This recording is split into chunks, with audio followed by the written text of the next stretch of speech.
Amara La Negra, and you're listening to Exactly Amara. Welcome back, guys. I've missed you all week, pero I am grateful that you guys continue to download and subscribe to Exactly Amara. I'm so grateful for that. I love the reviews. So far, so good. Great reviews. I'm grateful for it. Ya tú sabes, whether it is on the YouTube channel or on the podcast. Si me quieres escribir algo, whether it's good or bad, a comment, or if there's something specific you want me to talk about, también escríbeme and let me know what's happening, what's popping. And by the way, don't be stingy with the stars. Don't be stingy with the stars. And rate us 5 stars and share this podcast with your friends, your family, con everybody that you know. Así que ya tú sabes. Bueno, anyways, I definitely want to hear from you guys. And today, I want to get right to it because esta muchacha, esta mujer, esta dama, we have had several conversations in the past. I think that she is beautiful. She's smart. I love the fact that she's outspoken. She's also Afro-Latina. She is all about women empowerment.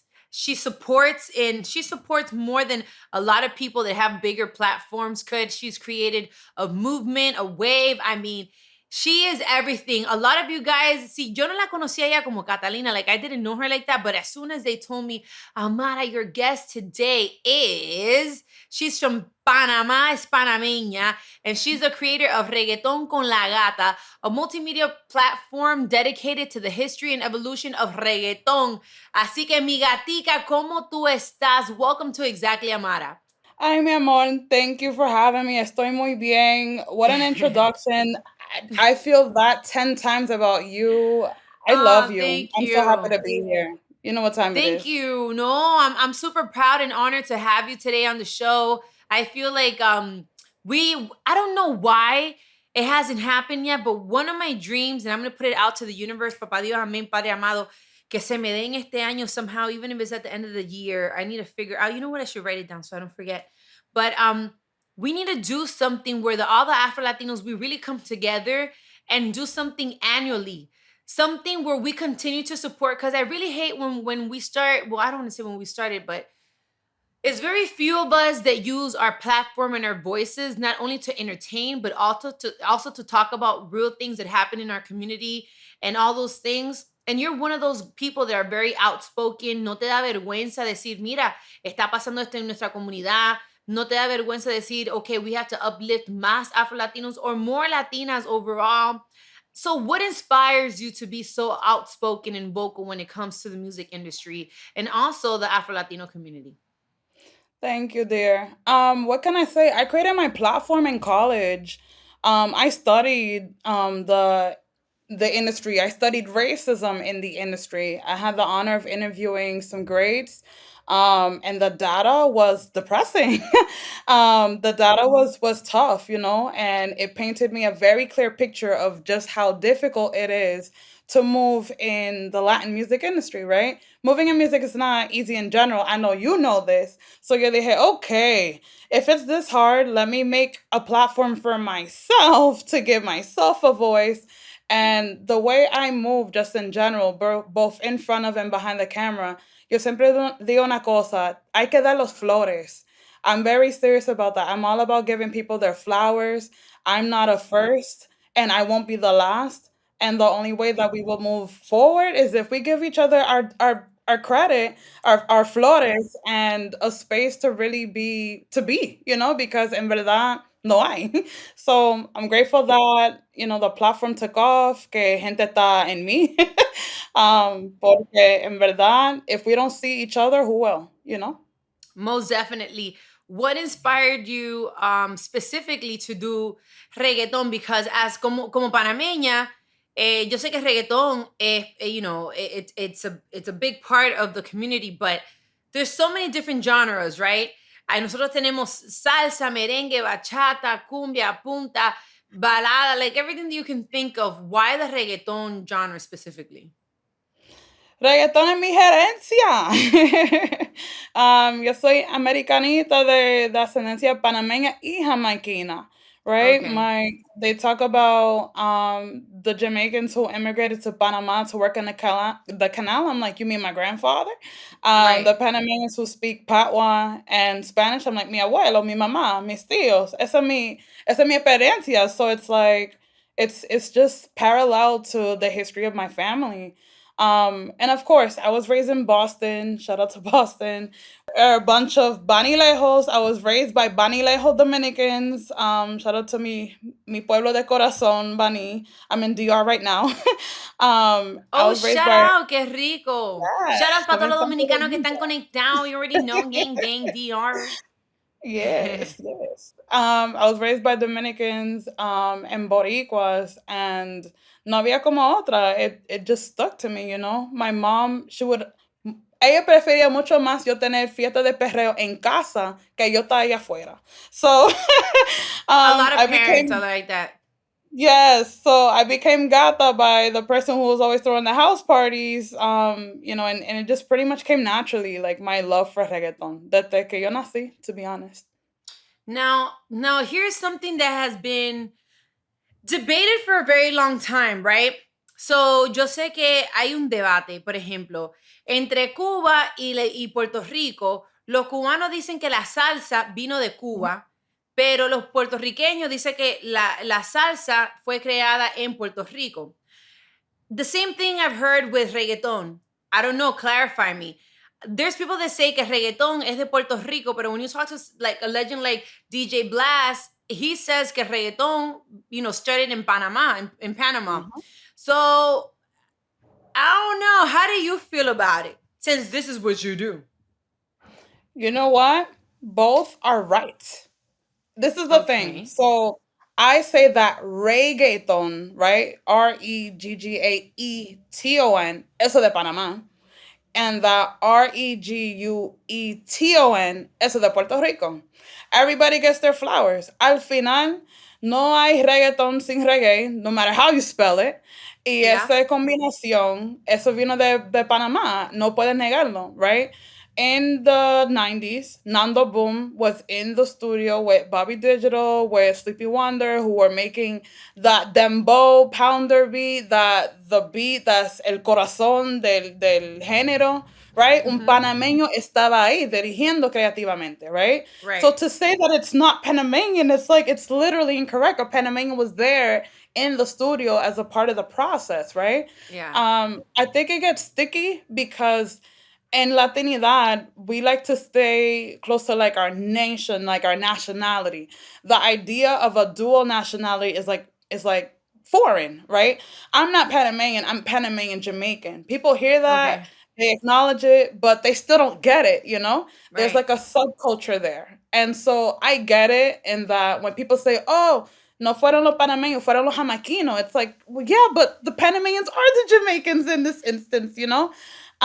You gotta like recognize the subculture, otherwise you're literally erasing us in our contributions. Mm-hmm. Meanwhile, los boricuas, para decir que ellos no metieron mano, para decir que ellos no agregaron su granito de arena, or granitos, to be honest, like, right? They really put in their work. Nadie lo puede negar, y yo tampoco lo quiero negar, right? I love Boricua reggaeton. I love their perreo. Yo Right. amo, like, los raíces de bomba que ellos agregaron, right? But at the same time, hay que darle flores. So that's how I go about it. Both are right. It's just, it has to be explained that way. Otherwise, estamos quitando de uno al otro, and that's not fair.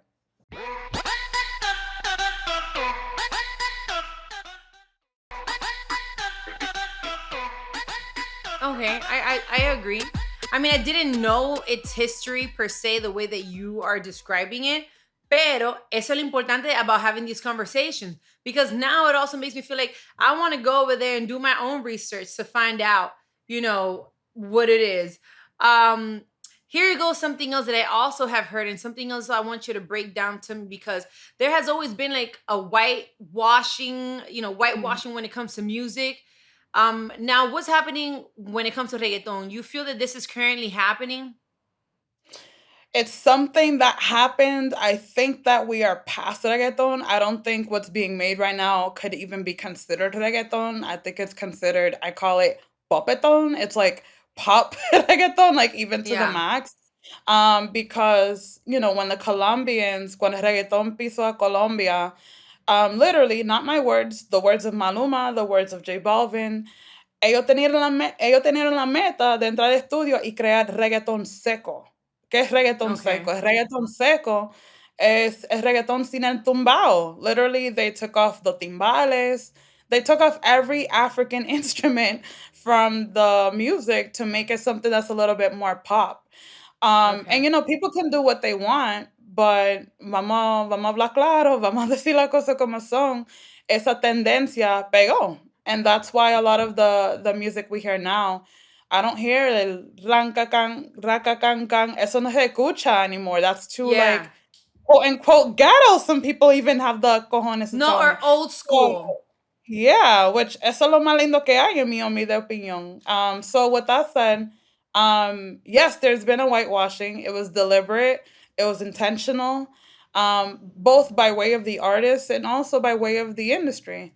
And sadly, if in these rooms there aren't enough people to tell you, like, hey, vamos a tener una balancia. You make that, and we also make this para el pueblo, y todo el mundo come, y todo el mundo, no, nobody's in the room stopping this from happening. So, I mean, así se But do pegó. you And why do you think that they're not stopping it? Do you think it's convenience? Because I'm gonna be yes. honest, being in the music industry since I was, a really, young girl, Hmm. it's harder obviously para los Afro Latino. I feel that if this would have been a whole bunch of like sech and a whole bunch of like, I don't know, a whole bunch of morenos being the ones to Hmm. sing their own music, their own cultural stuff or whatever, it wouldn't be as accepted as Exactly. obviously when it's cookie cutter and they clean up the quote unquote image. Because a lot of the times, if you go to the studio, in the studio, there's a whole bunch of either Jamaicans, morenos, Afro Yep. Latinos, Dominicans, Panameños. There's a whole bunch of us. But when they come up on stage, none of them look like us. Nope. So I do believe that it's part of convenience. Yes. Because it's the market, it's society standards of beauty, it's all those things. Do you feel that that's ever going to change? Do you feel that there's going to be a wave, which sucks to even call it a wave, it shouldn't be a wave, but do you think that there will ever be progress in that aspect, that will be a whole bunch of us singing our own music without it having to be kind of washed a little bit?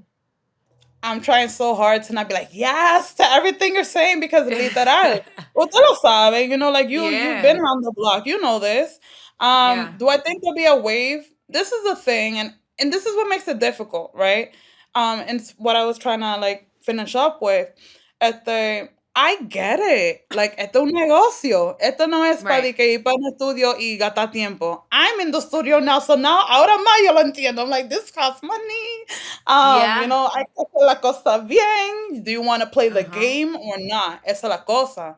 So this is the thing. I feel like in order for that to happen and to be successful, there would really have to be una unión, right? We would really need to have a conversation, have to get together and be intentional and like make it happen, reclaim the culture, and let other people do what they want to do. And sadly, because I que comer, I understand that you want to make the songs that are gonna hit the radios, that certain Right. markets are gonna turn the quick buck, right? And when it comes time down to like make the music that you want to make, no hay ánimo, no hay recurso, no hay, it's difficult, right? So I feel like in order for it to happen, right now there's the wave, which I agree with you that it shouldn't be a wave, it should be the dominant. There's a wave of reggaeton de la mata. Like there are people who are tired of this reggaeton seco, and I'm living for it. They're making like perreo, like actual perreo, hoy en día. Pero desafortunadamente no son muchos de la vieja escuela, la nueva escuela, we really need to like listen to like lo pasado, but it's a lot of give and take. It's complicated. Is the point. Yeah.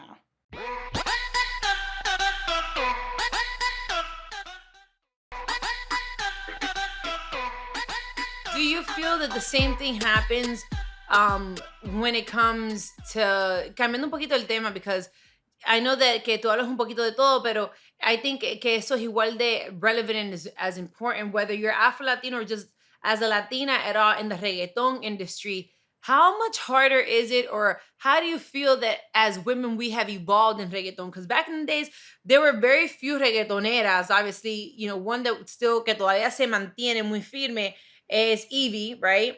Evie Queen se Mhm. mantiene dura, pero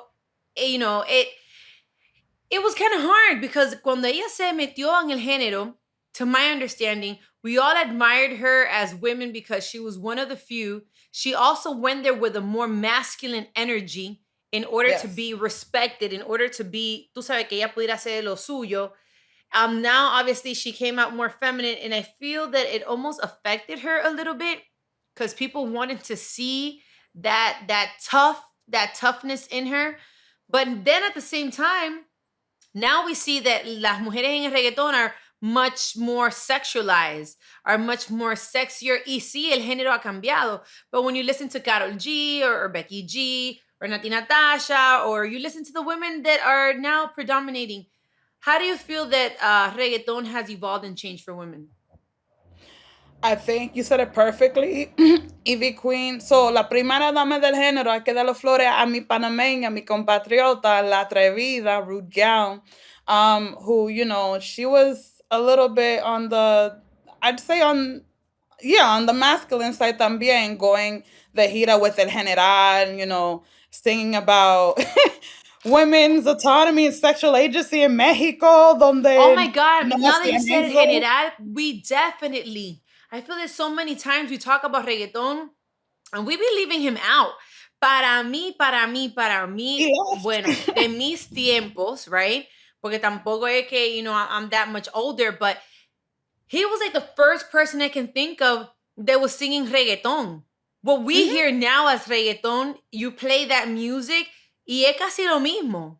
So I mhm. definitely am like, yeah, es verdad, you're right. It did, sí oigo ese sonido de Panamá.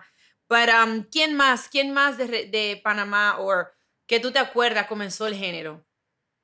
No, definitely. So, the first of el género urbano en español es Renato de Panamá. And he was in a quartet. It was actually him, no, excuse me. It was Renato, El General, Gaby El Menadito, and Reggae Sam. They were the four first group of El Género, and that they translated music from Patwa to Spanish, made soca, made dancehall, made reggae, and then El General went a little bit more commercial, made what we call now reggaeton, produced by Michael Ellis. May he rest in peace. And La Primera Dama fue La Atrevida. She was the one who could hang with the guys. But Evie Queen, and answering the previous with the women, I would definitely say that the earlier women, and I mean Evie Queen, La Atrevida, Lisa M, hasta Glory Glow, had to like tap into their hood side to like Yeah. make the men forget that they're women. And I'm very happy now that there are more women, but ¿y las negras pa' cuándo? Like, Mm, yo no veo superestrellas negras en cuál lado. Like, yeah, I'm yeah, tired of feeling crazy. It's actually what influenced me to give it a shot. Honestly, being inspired by you, being inspired by Celia, being inspired by, I'm like, I'm tired of the industry feeling like there could only be one great negra. Like, right. todos tenemos tumbado, todos tenemos algo que decir, todos tenemos algo que para contribuir, and it's like, and yet, I'm tired of seeing us added into token playlists. Vamos a poner todo lo negro en este playlist. Vamos a celebrarlo Right. allá. No, ¿por qué no nos agrega a los playlists más grandes que hay? Después de Bad Bunny, va a amar a la negra. You know what I'm saying? Right. Después de Kiko y Crazy, va a amar a la negra. Like, Yeah, why? just like they'll do the it's Black History Month. Vamos a Yep, celebrar la cultura afrodescendiente. So in that month, it will be like the most light that you're gonna get. After yep, that is like, I was surprised, no te voy a mentir. Es extremadamente talentoso, super talented. But I was surprised when I saw Setch come out. I was like, yes, whoa, do we have a yes. black person? And it wasn't Dark black cookie skin. cutter. It was just, he's talented. This is what it is. I look like this. Esta la que hay, whatever. Do I feel that he gets as much flowers as he could in comparison to other talents? No. Do I feel that I almost feel like they opened the door for him and it's like y'all need to be grateful, right? That we allowed him. Like he's the one Yep. that's gonna represent all of y'all. That's it. We got one Yep. and the and if you look at the billboards and you look at the charts, you can actually count with one hand y cuidado how many negros or mulatos, moreno, afrodescendientes are really on this list. It's like I don't want to say that they took our music or our culture, porque no? I know that I understand how perhaps we have influenced our music, our culture, our sound, our food, our style, our hairstyle, our everything, our features, all of us have affected the whole world. You know what I'm saying? Not just musically. So I get that part. Que somos una inspiración para muchas culturas. Somos fuentes. We are. It's okay. Like I get it, and that we don't want to ruffle no feathers. But it's like at the end of the day, si vamos a progresar, it's okay to say that they stole because they did. You know, like y duele decirlo, no duele, pero es la verdad. Like it hurts turning on the TV and it's like, look at everything about me except me. Like that hurts. You know, like Yeah. eso duele. Like I can only It's imagine true, how. it's true. And then that's what they'll do. Cogen la música de uno, la lírica de uno, se lo ponen a otro que commercially is more accepted. They sing it, they become rich, they become the image now with this music, what the sound is. And you completely get discredit, you completely get erased from the map, even though that you created this. So I definitely agree. Es fuerte. It is hard to see it. And I'll ask you this too. You've been in the Rolling Stone magazine, Univision, LA Times. You have done it all. Tell us about the work you're doing right now and how can we support, what you're doing? Gracias. Claro. Wow. It's been a journey. I started off in La Mega in Boston, talking about race and colorism there. I realized like if I'm gonna reach a bigger audience, I need to take more to the internet, the La Mega. And then I started doing more interviews behind the scenes, like detrás de cámara, behind concerts, which I found was very difficult because I remember I interviewed you in Boston, yeah. Hmm. Wow, full circle moment otra vez. With that beautiful blue, nunca se me olvida. You're so pretty. Oh, thank you. Yeah, so I started like that, doing behind the scenes, but that's not easy because perfect example, you were exhausted. Tú no querías hablar con nadie. You wanted to go home. I get it. And artists just gave us their all on stage, and then para después tener prensa en la cara. It's nothing easy. Hmm. And then, gracias a Dios, yo hice un video hablando de la historia de reggaetón. Subí un video en Twitter, vuelto viral, y después conseguí un contrato de televisión, and I expanded my base from there, and poco a poco encontrando y expandiendo mi comunidad. And I was tapped on the shoulder. It was like a two-way street, my point. Yes, I was doing this work, but also I feel like the industry was ready to have these conversations in writing, but didn't know whose shoulder to tap. And it's a gamble, right? Talking about these topics is difficult because the publicists are right there. I get the neck cuidado, no ruffle no Right, right. feathers. So gracias a Dios, I was tapped on the shoulder to write an op-ed for Remezcla because that the summer 2020 when George Floyd died and everybody was really showing their colors and it was really bad. Nobody didn't really know how to talk about nobody like no white Latino artists knew how to talk about race, and it was evident the industry looked really bad. Well, as bad as things are, right? Because solo fue un espejo que yo subí, right? Y después de ahí, gente, like, dándose cuenta que yo no tengo la meta de hacer pasar vergüenza a otro. That's not my point. My point is not to put anybody down. My point is not to make people feel bad. Like, what's the point of that? Like, either way, what did I solve, right? My point is, let's recognize the issues that exist, right? As a continuation of many conversations that you've had, Amara, and people who've come before me. And let's get to the point. Let's get to the solution. Like, vamos a hablar claro de lo que es. And, like, let's talk about these things exactly how they are. So I've had the honor of talking on race and music and Rolling Stone and LA Times, talking about reggaeton versus classical music, which was an honor. my platform is a bridge between academia and entertainment because I said, people really should have the tools to learn about their own history. I was tired as a Panameña, like talking about the raíces of reggaeton and people looking at me like, you're so cute. We don't know what you're talking about. Like, Mhm. what in 2020? Like, that's crazy. Right. So it's been a very difficult journey. I made sure to give people their flowers and really have people understand that cuando tú estás en mi casa, tú vas a aprender algo. Quizás te sientes incómodo, pero no, yo no estoy faltándote respeto. Vamos a aprender Mhm. algo y vamos a llegar para alguna solución. Ese es el punto, ¿no? Vamos a ser mejor, vamos a conseguir más dinero because also I'm not trying to throw the industry away so that nobody's getting money. Let's get money and let's do things right. Hip hop Right. is based off of the civil rights movement. There's a legacy of centering blackness. That should be evident in Latin music, and it's not. That is the point. Mhm. Vamos a hacer la Yeah. cosa bien. I always feel like los Latino in that aspect we're always a little bit more like behind in Yes. comparison to, like, even when you look at the African American community. And then I think that that's why also when I was vocal about colorism and racism in my community as an Afro Latina, everybody was like, oh my God, what, but that's because Mhm. los Latinos, we're not necessarily as outspoken. We haven't really been as vocal about our issues. We kind of como que no hemos conformado with knowing what our place is and Yeah. being like, nosotros somos negros, this is how they treat us, we get it, and we just deal with it, and this is how we go about it. And that's not the way, obviously, to progress, whether it is in music, whether it is in politics, whether it is in whatever industry.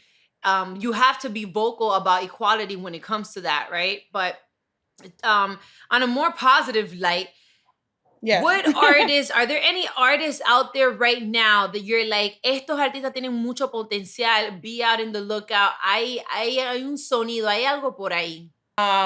Musas, who are a trio of Afro-Colombian, Argentine sisters who are putting the music out there. They just released a song called Destino, and now they work on an Afro beats. I'm very excited to see what comes from them. Meliner, we just got to see each other, really. Meliner, who's been, here for a little bit. Rami, Party with Rami, una dominicana. She's so pretty. Final, who makes like very upbeat music. Jen Morel. I have a thread on Twitter. I have many threads on Twitter, but You have like, estamos many. aquí. Feel free to slide up in my DMs because I always want to be able to support, y no de boca, sino de verdad.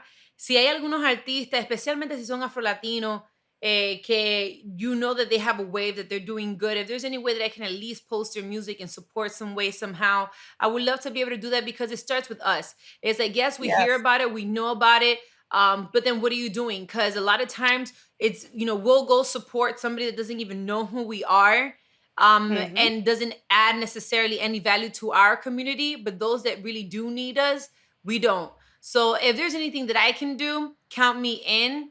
And later on in the future, si se me da lo que yo quisiera, being able to create something, una plataforma donde sea anual, that we come together and really do something, I'm definitely going to have you in mind. Me gustaría que tú le informes a la gente, where can they follow you, where can they support you, where can they hear more of your work? Thank you. I really quick just want to give a shout out to Afro Latino Festival because, you know, I feel like they've a large part of my following, my support of why I even got the visibility that I needed, is because they have an amazing event that they pull every year también. Quizá hay algo en eso también, where they like really make sure that we have a safe space. So quiero darle los flores rapidito. But also, thank you so much, Amara. Te quiero mucho. Likewise. Reggaeton Con La Gata is available everywhere. Perreo 101 is getting a facelift. I'm very excited for you guys to see that. Available on all digital platforms, and as well as for those who are looking for a more academic type standardization of all the information that I throw out there, check out reggaeton.academy, www.reggaeton.academy. Bueno, mi gente, ya ustedes lo saben. You heard it here. Mi gatica, I'm so grateful to have you as usual. Like I said, it's always an honor talking to you. And slide up in my DMs. Show me how I can support. Show me what I got to do. De Got you, verdad que girl. sí, que I'm a big believer que en la unión está la fuerza. We unite forces. we can only but become stronger and become better. Thank you, everyone, once again for joining me. And remember to follow Exactly Amara and My Cultura podcast on Instagram. You can also go check out this podcast on YouTube by going to the search bar and writing Exactly Amara or Amara La Negra, and you'll find it all right there. And if you didn't know, now you know that this has been a production of iHeart's My Cultura Podcast Network. And for more podcasts from iHeart, visit the iHeart Radio app, Apple Podcasts, or wherever you listen to your favorite shows. This is your girl, Amara La Negra, y como siempre, acabas de escuchar Exactly Amara.